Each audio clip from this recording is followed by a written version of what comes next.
మరికొద్ది గంటల్లోనే ఢిల్లీలో పోలింగ్ జరగబోతున్నటువంటి నేపథ్యంలో ఢిల్లీలో రాజకీయ సమీకరణాలు అయితే శరవేగంగా మారుతూ ఉన్నాయి. అసలు ఢిల్లీకి కాబోయేటువంటి కింగ్ ఎవరు, ఢిల్లీలో ఏ పార్టీ అధికారంలోకి రాబోతుంది, ఎవరు ముఖ్యమంత్రి కాబోతున్నారు, ఏ పార్టీకి అసలు ఎన్ని స్థానాలు రాబోతున్నాయి అనే దాని మీద వివిధ సర్వే సంస్థలు అక్కడ సర్వే చేపట్టి కొన్ని సర్వే సంస్థలేమో భారతీయ జనతా పార్టీ ఈసారి ఢిల్లీ పీఠాన్ని కైవసం చేసుకోబోతుందని, భారతీయ జనతా పార్టీయే అక్కడ ఎక్కువ సీట్లను గెలుచుకునేటువంటి అవకాశం ఉందని చెప్తున్నటువంటి నేపథ్యంలో మరికొన్ని సర్వేలు మాత్రం లేదు కేజ్రీవాల్ గారే ఈసారి మళ్ళీ అక్కడ ముఖ్యమంత్రి కాబోతున్నారు అంటూ కొన్ని సర్వే సంస్థలు చెప్తున్నాయి. మరికొన్ని సర్వే సంస్థలేమో ఈసారి ఢిల్లీలో రాజకీయ సమీకరణాలు అయితే శరవేగంగా మారుతున్న నేపథ్యంలో అక్కడ హోరాహోరీ పోరు ఉండేటువంటి అవకాశం ఉంది అంటూ కొన్ని సర్వే సంస్థలు తెలియజేస్తూ ఉన్నాయి. ఈ నేపథ్యంలోనే అసలు జర్నలిజం రంగంలో 30 సంవత్సరాలకు పైగా సుదీర్ఘమైనటువంటి అనుభవం కలిగినటువంటి సిఎస్ రావు గారు ఢిల్లీలో తన కొలీగ్స్తో కలిసి ఒక సర్వే నిర్వహించారు. గతంలో 2024లో ఆంధ్రప్రదేశ్లో జరిగినటువంటి అసెంబ్లీ అలాగే సార్వత్రిక ఎన్నికలు ఏవైతే ఉన్నాయో వాటిల్లో కూడా సిఎస్ రావు గారు ఆయన టీం ఒక సర్వే చేయడం, ఆ సర్వేలో ఆంధ్రప్రదేశ్లో కూటమి ప్రభుత్వానికి 145 స్థానాలకు మించి వస్తాయి అంటూ ఆయన చెప్పడం, ఆయన చెప్పిందే జరిగినటువంటి నేపథ్యంలో అదే తరహాలో ఈసారి కూడా ఢిల్లీలో సిఎస్ రావు గారు ఒక సర్వే చేశారు. ఆ సర్వే ప్రకారంగా అసలు ఢిల్లీకి కాబోయేటువంటి కింగ్ ఎవరు, ఢిల్లీలో ఏ పార్టీకి ఎన్ని స్థానాలు రాబోతున్నాయి, ఏ పార్టీ అధికారంలోకి రాబోతుంది, ఎవరు ముఖ్యమంత్రి కాబోతున్నారు అనేది మనం స్పష్టంగా నియోజకవర్గాల వారీగా మనం తెలుసుకునేటువంటి ప్రయత్నం అయితే చేద్దాం. నియోజకవర్గాల వారీగా 70 అసెంబ్లీ నియోజకవర్గాల్లో ఏ నియోజకవర్గంలో ఏ పార్టీ గెలవబోతుంది అనేది స్పష్టమైనటువంటి సర్వే చేశారు సిఎస్ రావు గారు. ఆ సర్వే రిపోర్ట్ మనం ఒకసారి నియోజకవర్గాల వారీగా చూసేటువంటి ప్రయత్నం చేద్దాం. నరేలా ఆ నియోజకవర్గంలో భారతీయ జనతా పార్టీ ఈసారి గెలవబోతున్నట్లు, అలాగే బురారి అక్కడ కూడా భారతీయ జనతా పార్టీ పాగా వేయబోతున్నట్లుగా, తిమార్పూర్ అక్కడ కూడా భారతీయ జనతా పార్టీ గెలిచే అవకాశం ఉందని, ఆదర్శ్ నగర్లో కూడా భారతీయ జనతా పార్టీ ముందంజలో ఉండేటువంటి అవకాశం ఉందని, బద్రి అక్కడ కూడా భారతీయ జనతా పార్టీ గెలవబోతున్నట్లుగా, రితాల అక్కడ కూడా భారతీయ జనతా పార్టీ గెలవబోతున్నట్లుగా సిఎస్ రావు గారు చేసినటువంటి సర్వేలో స్పష్టంగా తెలియజేశారు. నెక్స్ట్ భవానా ఈ నియోజకవర్గంలో మాత్రం ఆప్కి భారతీయ జనతా పార్టీకి హోరాహోరీ ఉండేటువంటి అవకాశం ఉందని, ముంద్కా ఈ నియోజకవర్గంలో కూడా భారతీయ జనతా పార్టీ అలాగే ఆప్ హోరాహోరీ పోరు ఉండేటువంటి అవకాశం ఉందన్నట్లుగా సిఎస్ రావు గారు సర్వే చేసిలో మనకు తెలియజేస్తూ ఉన్నారు. నెక్స్ట్ కిరారి ఈ అసెంబ్లీ నియోజకవర్గంలో భారతీయ జనతా పార్టీ ఈసారి సత్తా చాటబోతున్నట్లుగా, సుల్తాన్పూర్ మజ్రా ఈ అసెంబ్లీ నియోజకవర్గంలో ఆప్ అక్కడ గెలవబోతున్నట్లుగా, నగోలాయ్ ఝాట్ అక్కడ భారతీయ జనతా పార్టీ గెలవబోతున్నట్లుగా, మంగోలోపురి అక్కడ భారతీయ జనతా పార్టీ అలాగే ఆప్ మధ్య హోరాహోరీ పోరు ఉండేటువంటి అవకాశం ఉన్నట్లుగా, రోహిణి ఇక్కడ భారతీయ జనతా పార్టీ ఈసారి పాగా వేయబోతున్నట్లుగా, షాలిమార్ బాగ్ అక్కడ కూడా ఈసారి భారతీయ జనతా పార్టీ పాగా వేయబోతున్నట్లుగా, నెక్స్ట్ శంకర్ బస్తీ ఇక్కడ ఆప్ అలాగే భారతీయ జనతా పార్టీకి హోరాహోరు ఉండేటువంటి అవకాశం ఉన్నట్లుగా సిఎస్ రావు గారు చెప్తూ ఉన్నారు. అలాగే త్రీనగర్ ఇక్కడ చూసుకున్నట్లయితే భారతీయ జనతా పార్టీ ఈసారి పాగా వేస్తుందన్నట్లు కూడా సార్ చెప్తూ ఉన్నారు. నెక్స్ట్ వాజీర్పూర్ ఇక్కడ భారతీయ జనతా పార్టీ గెలవబోతుంది. నెక్స్ట్ మోడల్ టౌన్ అక్కడ కూడా భారతీయ జనతా పార్టీ సత్తా చాటే అవకాశం ఉంది. నెక్స్ట్ సర్దార్ బజార్లో వచ్చేసి యాప్ ఈసారి కూడా సత్తా చాటబోతుంది. చాందినీ చౌక్ ఈసారి అక్కడ భారతీయ జనతా పార్టీ గెలవబోతుంది. నెక్స్ట్ మటియా మహల్ ఇక్కడ ఈసారి ఆప్ మళ్ళీ అక్కడ గెలవబోతుంది. నెక్స్ట్ బల్లిమరన్లో కూడా ఈసారి ఆప్ గెలవబోతోంది. కరోల్ బాగ్ అక్కడ కూడా ఈసారి ఆప్ గెలవబోతోంది. పటేల్ నగర్లో అనూహ్యంగా ఈసారి భారతీయ జనతా పార్టీ గెలిచే అవకాశం ఉన్నట్లుగా సిఎస్ రావు గారు చెప్తూ ఉన్నారు. మోతీ నగర్ అక్కడ కూడా భారతీయ జనతా పార్టీ గెలిచే అవకాశం ఉందని, ఢిల్లీ కంటోన్మెంట్లో కూడా ఈసారి భారతీయ జనతా పార్టీ పాగా వేయబోతున్నట్లుగా సిఎస్ రావు గారు చేసినటువంటి సర్వేలో అయితే తెలియజేస్తుంది. నెక్స్ట్ రాజేందర్ నగర్లో కూడా ఈసారి భారతీయ జనతా పార్టీ గెలిచే అవకాశం ఉన్నట్లుగా, ఢిల్లీలో ఈసారి యాప్కి భారతీయ జనతా పార్టీకి హోరాహోరీ పోరు ఉండేటువంటి అవకాశం ఉన్నట్లుగా సిఎస్ రావు గారి సర్వే అయితే తెలియజేస్తూ ఉంది. నెక్స్ట్ జంగ్పురా ఈసారి భారతీయ జనతా పార్టీ గెలవబోతూ ఉంది. నెక్స్ట్ కస్తూర్బా నగర్ అక్కడ ఈసారి ఆప్ గెలవబోతూ ఉంది. మాల్వియా నగర్ అక్కడ కూడా ఈసారి ఆప్ గెలవబోతుంది. ఆర్కేపురం ఈసారి అక్కడ భారతీయ జనతా పార్టీ గెలిచేటువంటి అవకాశం ఉన్నట్లుగా ఈ సర్వే అయితే మనకు తెలియజేస్తూ ఉంది. నెక్స్ట్ మెహరూలి ఇక్కడ భారతీయ జనతా పార్టీ అలాగే యాప్ రెండు కూడా హోరాహోరీ పోరు ఉండేటువంటి అవకాశం ఉంది అన్నట్లుగా ఈ సర్వే మనకు తెలియజేస్తూ ఉంది. చట్టార్పూర్ ఈసారి భారతీయ జనతా పార్టీ అక్కడ గెలవబోతుంది. నెక్స్ట్ డియోలి ఇక్కడ యాప్ గెలవబోతూ ఉంది. అంబేద్కర్ నగర్ ఇక్కడ కాంగ్రెస్ పార్టీకి భారతీయ జనతా పార్టీకి అలాగే యాప్కి ముక్కోన పోటీ ఉండేటువంటి అవకాశం ఉన్నట్లుగా ఈ సర్వే మనకు తెలియజేస్తూ ఉంది. సంగం విహార్ యాప్ గెలవబోతోంది. గ్రేటర్ కైలాష్ భారతీయ జనతా పార్టీ గెలవబోతోంది. కల్కాజీ అక్కడ భారతీయ జనతా పార్టీ గెలవబోతోంది. తుగల్కాబాద్ ఇక్కడ యాప్ గెలవబోతోంది. నెక్స్ట్ బదార్పూర్ ఇక్కడ కూడా యాప్ గెలవబోతోంది. ఒఖలా ఇక్కడ కూడా యాప్ గెలిచేటువంటి అవకాశం అయితే ఉంది. త్రిలోక్పురి ఇక్కడ కూడా యాప్ గెలవబోతోంది. కోండ్లి ఇక్కడ కూడా యాప్ గెలవబోతోంది. పట్పార్గంజ్ ఇక్కడ కూడా యాప్ గెలిచేటువంటి అవకాశం ఉన్నట్లుగా ఈ సర్వే మనకు తెలియజేస్తూ ఉంది. లక్ష్మీనగర్ ఇక్కడ కూడా యాప్ గెలవబోతోంది. విశ్వాస్ నగర్ ఇక్కడ కూడా యాప్ గెలిచేటువంటి అవకాశం ఉన్నట్లుగా ఈ సర్వే స్పష్టంగా మనకు తెలియజేస్తూ ఉంది. కృష్ణానగర్ ఇక్కడ కూడా యాప్ గెలవబోతోంది. గాంధీనగర్ అక్కడ కూడా యాప్ గెలవబోతోంది. గతంలో అక్కడ భారతీయ జనతా పార్టీ గెలిచింది, ఇక్కడ మళ్ళీ ఈసారి యాప్ గెలిచేటువంటి అవకాశం అయితే ఉన్నట్లుగా ఈ సర్వే మనకు తెలియజేస్తుంది. షాందారా ఇక్కడ భారతీయ జనతా పార్టీ గెలవబోతుంది. సీమాపురి ఇక్కడ భారతీయ జనతా పార్టీ గెలిచేటువంటి అవకాశం ఉంది. రోహటాస్ నగర్ ఇక్కడ భారతీయ జనతా పార్టీ గెలవబోతుంది. శ్రీరాంపూర్ ఇక్కడ భారతీయ జనతా పార్టీ గెలవబోతోంది. గోండా ఇక్కడ భారతీయ జనతా పార్టీ గెలవబోతోంది. బాబర్పూర్ ఇక్కడ భారతీయ జనతా పార్టీ గెలవబోతోంది. గోకాల్పూర్ ఇక్కడ యాప్ గెలవబోతోంది. ముస్తఫాబాద్ ఇక్కడ యాప్ గెలవబోతోంది. కరావల్ నగర్ ఇక్కడ యాప్ భారతీయ జనతా పార్టీ అలాగే కాంగ్రెస్ పార్టీ వీటి మధ్య ముక్కోన పోటీ అయితే ఉండేటువంటి అవకాశం ఉంది అన్నట్లుగా సార్ తెలియజేస్తున్నారు. నెక్స్ట్ గురుతెగ్ బహదూర్ నగర్ ఇక్కడ కూడా భారతీయ జనతా పార్టీకి అలాగే కాంగ్రెస్కి యాప్కి ముక్కోన పోటీ ఉండేటువంటి అవకాశం ఉంది. ద్వారకా ఇక్కడ కూడా ముక్కోన పోటీ అయితే ఉండేటువంటి అవకాశం ఉంది. నెక్స్ట్ మిథిలాలో వచ్చేసి భారతీయ జనతా పార్టీ ఈసారి పాగా వేయబోతున్నట్లుగా ఈ సర్వే మనకు తెలియజేస్తూ ఉంది. నజఫ్గర్ యాప్ గెలవబోతోంది. బిజ్వాసన్ ఈసారి యాప్ గెలవబోతోంది. పాలం ఈసారి యాప్ గెలవబోతోంది. జనక్పురి అక్కడ యాప్కి అలాగే భారతీయ జనతా పార్టీకి హోరాహోరీ ఉండేటువంటి అవకాశం ఉన్నట్లుగా ఈ సర్వే మనకు తెలియజేస్తుంది. తిలక్ నగర్ అక్కడ యాప్కి భారతీయ జనతా పార్టీకి హోరాహోరీ ఉండబోతుంది. నెక్స్ట్ రజౌరీ గార్డెన్ ఇక్కడ కూడా యాప్కి భారతీయ జనతా పార్టీకి హోరాహోరీ ఉండేటువంటి అవకాశం ఉంది. నెక్స్ట్ హరినగర్ ఇక్కడ యాప్ గెలవబోతోంది. వికాస్పురి యాప్ గెలవబోతోంది. ఉత్తమ్ నగర్ ఇక్కడ కూడా యాప్ గెలవబోతోంది. ఓవరాల్గా ఇప్పటి వరకు మనం 70 నియోజకవర్గాలు చూసాము. ఈ 70 నియోజకవర్గాల ప్రకారంగా అసలు 70 నియోజకవర్గాల్లో భారతీయ జనతా పార్టీ 30 స్థానాల్లో మెజార్టీ కనబరచబోతున్నట్లుగా, కాంగ్రెస్ ఏమో 0 స్థానాలకి పరిమితం కాబోతున్నట్లుగా, యాప్ 27 స్థానాలని కైవసం చేసుకునే అవకాశం ఉందని, అలాగే టైట్ ఫైట్ చూసుకున్నట్లయితే యాప్కి భారతీయ జనతా పార్టీకి మధ్య 13 స్థానాల్లో టైట్ ఫైట్ ఉండేటువంటి అవకాశం ఉందని, టైట్ ఫైట్ అంటే ముక్కోన పోటీ యాప్కి కాంగ్రెస్కి భారతీయ జనతా పార్టీకి మధ్య 4 స్థానాల్లో ముక్కోన పోటీ ఉండేటువంటి అవకాశం ఉన్నట్లుగా ఈ సర్వే మనకు తెలియజేస్తున్నటువంటి నేపథ్యంలో అసలు ఏ ప్రాతిపదికన ఈ సర్వే నిర్వహించారు అనేది మనం పూర్తి స్థాయిలో విశ్లేషణ చేసుకుందాం. ప్రస్తుతం మనతో పాటు ఉన్నారు ఈ సర్వే నిర్వహించినటువంటి సీనియర్ జర్నలిస్ట్ అలాగే ప్రముఖ పొలిటికల్ అనలిస్ట్ అయినటువంటి సిఎస్ రావు గారు. వారితో మాట్లాడి అసలు ఈ సర్వే ఏ ప్రాతిపదికన చేశారనేది మనం తెలుసుకునేటువంటి ప్రయత్నం అయితే చేద్దాం. Sir hi sir. సర్వే ప్రకారం ఇది ప్రొజెక్షన్.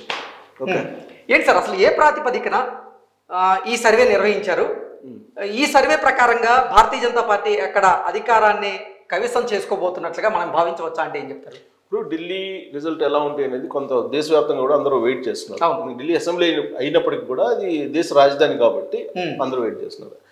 దీని మీద సర్వే నేను అంటే ఒక ఒపీనియన్ తెలియజేయడానికి కొంచెం సాహసం చేస్తున్నాం వాస్తవంగా అయితే. ఓకే, అంటే ఒపీనియన్ పోల్ ఇది. Opinion, it is not survey. Okay, మనం ఢిల్లీ ఎలక్షన్ ప్రొజెక్షన్ మాత్రమే. ఓకే, ఎలా ప్రొజెక్ట్ చేశారు మీరు, ఎలా ప్రొజెక్షన్ చేశారు, మీరు ఎలా ఒపీనియన్ వ్యక్తం చేస్తున్నారని చెప్పి మీరు అడిగితే, నాకున్నటువంటి సుదీర్ఘమైనటువంటి జర్నలిజం ప్రయాణంలో నా కొలీగ్స్, నా సీనియర్స్, నా జూనియర్స్ వీళ్ళు ఒక టీము ఢిల్లీలో ఉన్నారు జర్నలిస్టులు. వాళ్ళు ప్లస్ కొంతమంది పొలిటీషియన్స్ అనలిస్టులు కూడా నాకు పరిచయస్తులు ఉన్నారు. వాళ్ళ ద్వారా నేను సేకరించినటువంటి సమాచారం మాత్రమే ఇది. It's not survey. సమాచారం వాళ్ళ దగ్గర నుంచి కలెక్ట్ చేసుకొని దాన్ని సమప్ చేసి 2013, 2015, 2020 ఈ ఎలక్షన్స్ని ఆ రిజల్ట్ను కూడా ఒకసారి అధ్యయనం చేసిన తర్వాత అవుట్పుట్ నా ఒపీనియన్ని ఇక్కడ ప్రొజెక్ట్ చేసే ప్రయత్నం చేస్తున్నాను. ఇది ఎప్పటి వరకు ఈ ఒపీనియన్ అంటే జస్ట్ 4 days బ్యాక్ వర్క్ మాత్రం ఇది. ఓకే. డే బై డే యాక్చువల్గా పరిస్థితులు మారిపోతాయి పాలిటిక్స్ లో, రాజకీయ సమీకరణాలు మారిపోతాయి. ఇప్పుడు మనం ఈ షో చేస్తున్నప్పటికీ రేపు 7కి పోలింగ్ స్టార్ట్ అవుతుంది. ఈ నైట్ ఎవరైతే పోల్ మేనేజ్మెంట్ చేయగలరో దాంతో మారిపోయే అవకాశం ఉంది. ఓకే. కారణం ఏంటంటే టైట్ ఫైట్ ఉందని చెప్పేసి ఎవరైనా అక్కడ అబ్జర్వేషన్ చేసే వాళ్ళు ఎవరైనా చెప్తారు. ఏ సీనియర్ జర్నలిస్టులు అడిగినా లేదంటే ఎవరు పొలిటికల్ అనలిస్టులు అడిగినా కానీ టైట్ ఫైట్ నడుస్తుందని చెప్పి చెప్తుంటారు జనరల్గా అక్కడ ఉండే ఒపీనియన్ ప్రకారం. ఓకే.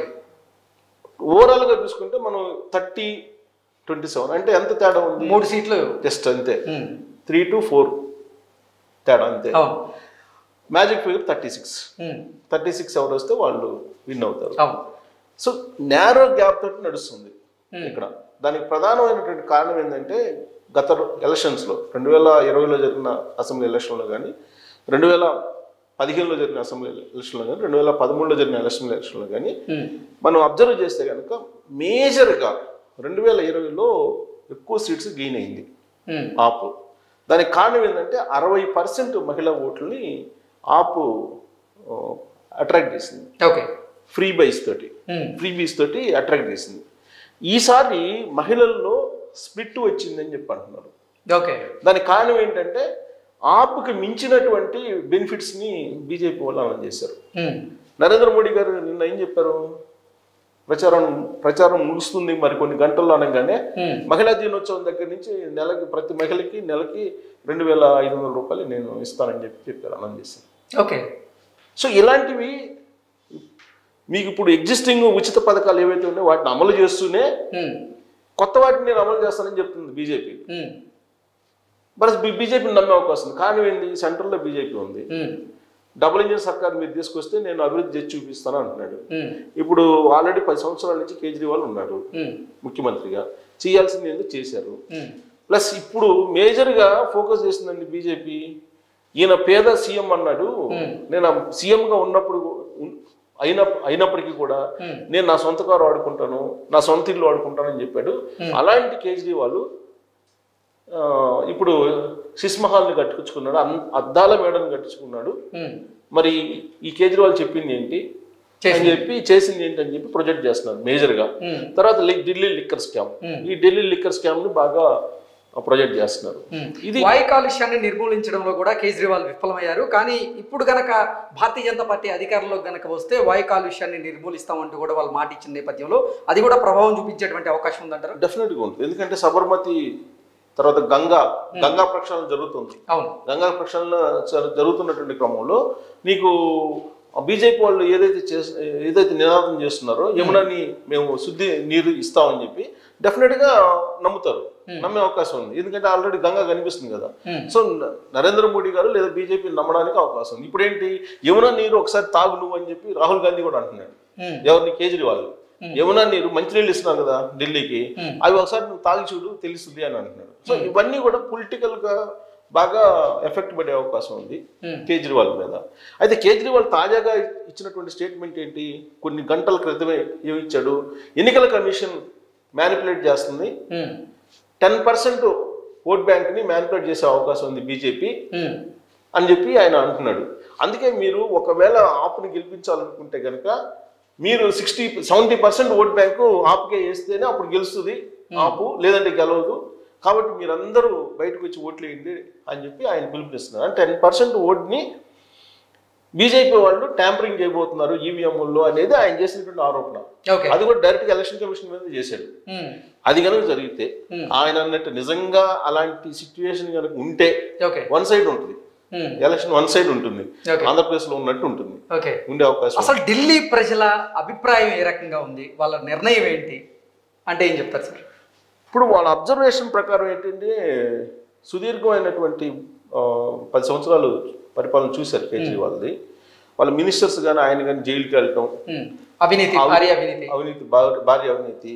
తర్వాత మీకు మొత్తం 70 కాన్స్టిట్యున్సీల్లో లాస్ట్ ఎలక్షన్లో 62 చోట్ల ఎమ్మెల్యేలు గెలిచారు. 8 చోట్ల మాత్రమే బీజేపీ గెలిచింది, మిగతా అన్ని వాళ్లే. పైగా దాదాపు 26 నుంచి 29 మధ్యలో అనుకుంటా మొత్తం 3 సార్లు వరుసగా గెలిచింది. సో అక్కడ డెఫినెట్ గా అది ఆ కాన్స్టిట్యున్సీల మీద బీజేపీ కాన్సన్ట్రేషన్ చేసింది ఎక్కువగా, ఎందుకంటే అక్కడ ఉండే ఎమ్మెల్యేల మీద బాగా వ్యతిరేకత ఉంది అని చెప్పేసి. అంటే ఆవిర్భవించినప్పటి నుంచి అక్కడ గెలుస్తూ వచ్చింది. అసలు ఎందుకు గెలవడానికి కారణం ఏంటనే దాని మీద ఆ మూలాల్లోకి వెళ్ళి అసలు దాని మీద వ్యతిరేకత ఉంది ఆ ఎమ్మెల్యేల మీద. సో అయితే మార్చాడు ఈయన, మార్చినప్పటికీ వ్యతిరేకత అయితే ఖచ్చితంగా ఉంటుంది కదా. సో ఇప్పుడు మనం 2020 రిజల్ట్ కనుక చూసుకుంటే 60% ఉమెన్స్ ఆపుకున్నారు, అదే 43 మాత్రమే బీజేపీకి ఉన్నారు. 35 43 పురుషులు ఉన్నారు. ఇది లాస్ట్ ఎలక్షన్ ఓట్ పర్సంటేజ్ తీసుకుంటే. కానీ ఈసారి 60% మహిళలు ఉండే ఛాన్స్ లేదు. సో కాబట్టి బీజేపీకి వచ్చే అవకాశం ఉంది అనేది ఒకటి వినిపిస్తుంది. ఇక సరే కాంగ్రెస్ అది ఉన్నా లేనట్టు అన్నట్టుగా చెప్తున్నారు. కానీ ఇక్కడ చిన్న ఇష్యూ ఏంటంటే ఖర్గే ఆపుకు కోఆపరేట్ చేద్దాం అనేటువంటి యాంగిల్లో ఉంది. ఇది చివరి నిమిషంలో బీజేపీని దెబ్బ కొట్టడానికి అనేటువంటి.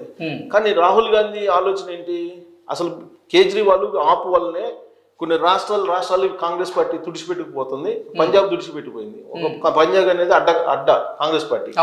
ఢిల్లీ వరుసగా 3 సార్లు గెలిచింది కాంగ్రెస్ గతంలో, ఇప్పుడు 15 సంవత్సరాల నుంచి అధికారంలో లేదు. సో కాబట్టి ఈ ఆపు వల్లే కాంగ్రెస్ పార్టీ దెబ్బతింటుంది. ముందు అసలు ఈ ఆపుని క్లోజ్ చేయాలి అనేది సీరియస్ ఎఫర్ట్ పెట్టి కాంగ్రెస్ పార్టీ పనిచేస్తుందని చెప్పి తెలుస్తుంది. కాంగ్రెస్ పార్టీ సీరియస్గా పనిచేస్తే ఆపు నష్టపోయే అవకాశం. ఎంత సీరియస్గా పనిచేస్తే అంత simple, very logic. 9% above Congress party కనుక గెయిన్ చేయగలిగితే ఓట్ బ్యాంక్ని, బీజేపీ ఈజీగా అధికారంలోకి వస్తుంది. ఓకే, కాంగ్రెస్ పార్టీకి చూసుకున్నట్లయితే సార్ ఒక్క సీటు కూడా ఇప్పటి వరకు అయితే కన్ఫర్మ్ చేయకుండా, సీట్ రాకపోవచ్చు కానీ పర్సంటేజ్ టైట్ ఫైట్ ఆపుకి బీజేపీకి 13 చోట్ల ఉంది. 4 చోట్ల మీకు ముక్కోణ పోటీ ఉంది. సో ఈ ముక్కోణ పోటీలో బీజేపీ గెయిన్ కావడానికి కాంగ్రెస్ పార్టీ ఓట్ బ్యాంక్ పెరిగింది అనుకో, బీజేపీ గెయిన్ అవుతుంది. సో ఆపు ఓటమికి రాహుల్ గాంధీ ఖచ్చితంగా ఆపును క్లోజ్ చేయాలనేటువంటి ఉద్దేశంతో ఆ పార్టీ సత్తా ఎందుకు చూపించుకునే ప్రయత్నం చేస్తున్నారు అనేది ఒక ఇన్ఫర్మేషన్. అందుకే ఈ ఢిల్లీ ఎలక్షన్ అయిపోయిన తర్వాత ఖర్గేని కూడా కాంగ్రెస్ పార్టీ అధ్యక్షుడిగా తొలగించాలి అనేది. ఈ విషయంలో ఖర్గేకి రాహుల్ గాంధీకి కూడా కొంచెం అభిప్రాయ భేదాలు ఉన్నాయనేది కూడా వినిపిస్తుంది. సరే ఎనీహౌ మొత్తం బీజేపీ ఆప్ మధ్య ఈ పోటీ ఉంటుంది. ఈ పోటీ ఆప్ మధ్య ఈ రెండింటి మధ్య ఉండే అవకాశం ఉంది. ఒకవేళ నిజంగా కనుక ఈ సిస్మహాల్ తర్వాత ఢిల్లీ లిక్కర్ స్కాము, జైలుకి వెళ్ళటం, తిహార్ జైలుకి కేజ్రీవాల్, మినిస్టర్ సిసోడియా వెళ్ళటం, ఇవన్నీ కనుక పనిచేస్తే మాత్రం అసలు ఈ చర్చ అంతా అవసరం లేదు, వన్ సైడ్ ఉంటుంది బీజేపీకి. ఎందుకంటే కారణం ఏంటంటే బీజేపీ ఇప్పుడు ఢిల్లీ చుట్టుపక్కల చూసుకుంటే Rajasthan BJP, Haryana BJP. So కాబట్టి ఇప్పుడు కేంద్రంలో ఢిల్లీ బీజేపీ ఉంది. సో కాబట్టి చుట్టుపక్కల ఉండే రాష్ట్రాలకు సంబంధించినటువంటి వాళ్ళే ఢిల్లీలో ఉన్నారు. వ్యాపారస్తులు అనేక మంది ఉన్నారు, వీళ్ళందరూ ఢిల్లీలో ఉన్నారు. కాబట్టి బీజేపీకి అండగా ఉండే అవకాశం ఉంది అనేది ఒకటి వినిపిస్తుంది. అది పనిచేస్తే బీజేపీ ఫుల్ పేజ్డ్ మెజారిటీ తోటి అధికారంలోకి వచ్చేటువంటి అవకాశం ఉంది. సో ఇక్కడ మనం చూస్తే 2020 పోల్చుకుంటే మాత్రం చాలా డ్రాస్టిక్గా తగ్గేటువంటి అవకాశం ఉంది. ఏది ఆపుకి ఏదో అద్భుతం జరిగితే తప్ప ఆపు మళ్ళీ గవర్నమెంట్ ఏర్పాటు చేసేటువంటి ఛాన్సెస్ ఉండవు. అద్భుతం జరిగితే తప్ప. అద్భుతం జరిగే అవకాశం కూడా ఉంది. ఎందుకంటే అది కూడా మనం అద్భుతం జరగదని చెప్పడానికి కూడా లేదు. ఎందుకంటే కేజ్రీవాల్ చాలా తెలివిగా ఈసారి ఫ్రీబీస్ ని ఢిల్లీలో అద్దెకుండేటువంటి వాళ్ళకు కూడా ఇస్తున్నాడు. అది కొత్త తరహా అనౌన్స్మెంట్. అది ఇది బీజేపీ వాళ్ళు ఫ్రీబీస్ ఇస్తున్నారు, ఆపు ఫ్రీబీస్ ఇస్తుంది. సరే కాంగ్రెస్ పార్టీ కూడా ఫ్రీబీస్ ఇస్తుంది, దాని ఓట్ షేర్ ఎంత అనేది అది క్రైటీరియా తప్పితే దానివల్ల ఉపయోగం లేదు. ఇక్కడ ఫ్రీబీస్ అద్దెకుండేటువంటి వాళ్ళకు కూడా అనౌన్స్ చేశారు. అది కనుక పనిచేస్తే ఆప్ మళ్ళీ ఎంతో కొంత మెజార్టీ తోటి అధికారంలోకి వచ్చే అవకాశం ఉంది. అది లేకపోతే బీజేపీ వచ్చే అవకాశం ఉంది. సో ఇవన్నీ కాకుండా అసలు కాంగ్రెస్ పార్టీ నిజంగా బలపడి రాహుల్ గాంధీ ఎఫెక్ట్ పనిచేసింది అనుకోండి, కింగ్ మేకర్ అయ్యే అవకాశం ఉంది కాంగ్రెస్ పార్టీ.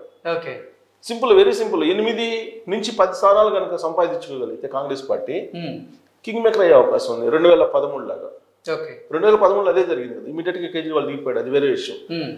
సో ఆ తరహా ఇప్పుడు ఒకవేళ కనుక కాంగ్రెస్ పార్టీ తన ఓట్ బ్యాంక్ని తను నిలుపుకోగలిగితే కింగ్ మేకర్ అయ్యే అవకాశం ఉంది అప్పుడు. సో కాబట్టి 3 రకాలుగా మనం తీసుకోవచ్చు దీన్ని రిజల్ట్ని. Okay, Congress party vote bank మీద, కాంగ్రెస్ పార్టీ ఓట్ బ్యాంక్ పెరిగితే బీజేపీకి అధికారం వచ్చే అవకాశం ఉంది. లేదు లేడీస్ స్ప్లిట్ కాకుండా ఉంటే కేజ్రీవాల్ ఫ్రీబీస్కి కేజ్రీవాల్ మళ్ళీ ఎంతో కొంత మెజార్టీతో అధికారం వచ్చే అవకాశం ఉంది. లేదు కాంగ్రెస్ పార్టీ స్ట్రెంథన్ అయింది అనుకుంటే కింగ్ మేకర్ అయ్యేటువంటి అవకాశం ఉంది కాంగ్రెస్ పార్టీకి. సో ఓవరాల్గా ఏంటంటే యాజ్ ఆఫ్ నౌ అంటే మనం ఇంకా యాక్యురేట్గా మనం చెప్పలేం, కానీ నువ్వా నేను అన్నట్టు పోటీ ఉంది ఆప్కి బీజేపీకి మధ్యలో నడుస్తుంది యాజ్ ఆఫ్ నౌ. మళ్ళీ రిజల్ట్ వచ్చిన తర్వాత మీరు బీజేపీ వస్తుందని చెప్పారు కదా అని చెప్పి ఇప్పుడు మన రిజల్ట్ ప్రొజెక్షన్ ఏంది, 3 సీట్లు మాత్రమే డిఫరెన్స్. బీజేపీ ఫామ్ అవుతుంది, గవర్నమెంట్ ఫామ్ చేస్తుందని చెప్తున్నాం మనం. ఇప్పుడున్నటువంటి ఈ యాజ్ ఆఫ్ నౌ 4వ తారీఖు మధ్యాహ్నానికి ఉన్నటువంటి రిజల్ట్ మనం చెప్తున్నాం. ప్రొజెక్షన్ అది కూడా చేసింది ఎప్పుడు ప్రొజెక్షన్ మనం 2వ తారీఖు చేసాం. ఈ 2వ తారీఖు తీసుకొచ్చినట్టు సమాచారాన్ని మనం కంక్లూడ్ చేసి ఇప్పుడు మనం అందిస్తున్నాం. ఇది ఇప్పుడు 4వ తారీఖు 5వ తారీఖు అంటే ఇంకొక 12 అవర్స్ ఉంది. ఈ 12 అవర్స్ లో మీకు మ్యాజిక్ క్రియేట్ అవుతుందా అంటే ఖచ్చితంగా మ్యాజిక్ క్రియేట్ అయ్యే అవకాశాలు ఉన్నాయి. అనేక ఎన్నికలు మనం చూసాం మ్యాజిక్ క్రియేట్ అయిన ఎన్నికలు. పోల్ మేనేజ్మెంట్ ఈ పోల్ మేనేజ్మెంట్ లో ఆర్ఎస్ఎస్ వాళ్ళు బలంగా ఉన్నారు, చాలా బలంగా ఉన్నారు అక్కడ. కాబట్టి ఈసారి ఎట్టి పరిస్థితుల్లో బీజేపీకే అవకాశం ఉంది అని చెప్పేసి అనుకోవచ్చు.